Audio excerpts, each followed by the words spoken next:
আসসালামু আলাইকুম বন্ধুরা, কেমন আছে সবাই? আজকে আমি চলে আসলাম পিকনিকের আয়োজন নিয়ে। আজকে আমাদের পিকনিকে রান্না হবে ভুনা খিচুড়ি আর চিকেন কষা। প্রথমে আমি চিকেনগুলো ভেজে নেব, এর জন্য কড়াইতে তেল দিয়ে দিলাম আর চিকেনগুলো দিয়ে দিলাম।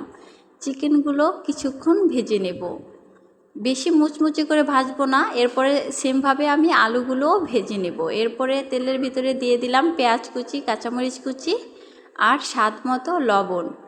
এরপরে দিয়ে দিলাম গোটা গরম মশলা, কিছুক্ষণ ভেজে নেব। পেঁয়াজটা ব্রাউন কালার হয়ে আসলে দিয়ে দেব আদা রসুন বাটা আর ব্লেন্ড করা কাজু বাদাম আর কাঠবাদাম। কিছুক্ষণ কষিয়ে নেব।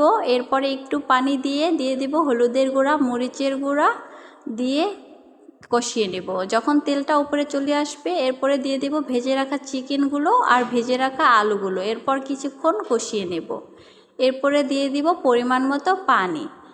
পানিটা বলক চলে আসলে দিয়ে দিলাম জিরা ফাঁকি দিয়ে কিছুক্ষণ রান্না করে নেব। দেখো আমার মাংসের ফাইনাল লুক। এরপরে চলে আসলাম খিচুড়ি রান্নার জন্য। প্রথমে হাঁড়ি নিয়েছি, হাঁড়ির ভিতরে দিয়ে দিলাম পরিমাণ মতো তেল, পেঁয়াজ কুচি, কাঁচামরিচ কুচি, স্বাদ মতো লবণ আর গোটা গরম মশলা। কিছুক্ষণ ভেজে নেওয়ার পরে দিয়ে দিলাম আদা রসুন বাটা। এরপরে দিয়ে দিলাম একটু পানি, দিয়ে দিলাম হলুদের গুঁড়া, মরিচের গুঁড়া। কিছুক্ষণ কষিয়ে নেওয়ার পরে দিয়ে দিলাম চাল আর ডাল দিয়ে কিছুক্ষণ ভেজে নেব। ভেজে নেওয়া হয়ে গেলে দিয়ে দিলাম পরিমাণ মতো পানি দিয়ে মিক্সড করে এরপরে একটা ঢাকনা দিয়ে ঢেকে দেব, জাল করে বলক তুলে নেব। এরপরে কিছুক্ষণ রান্না করব।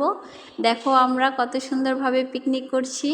পানি শুকিয়ে আসলে ঢেকে এর উপরে কয়লা দিয়ে দিব যাতে ভালোভাবে ফুটে। দেখো আমার খিচুড়ির ফাইনাল লুক কতটা সুন্দর হয়েছে। ভিডিওটি ভালো লাগলে লাইক করে দাও এবং চ্যানেলটিকে সাবস্ক্রাইব করে পাশে থাকো।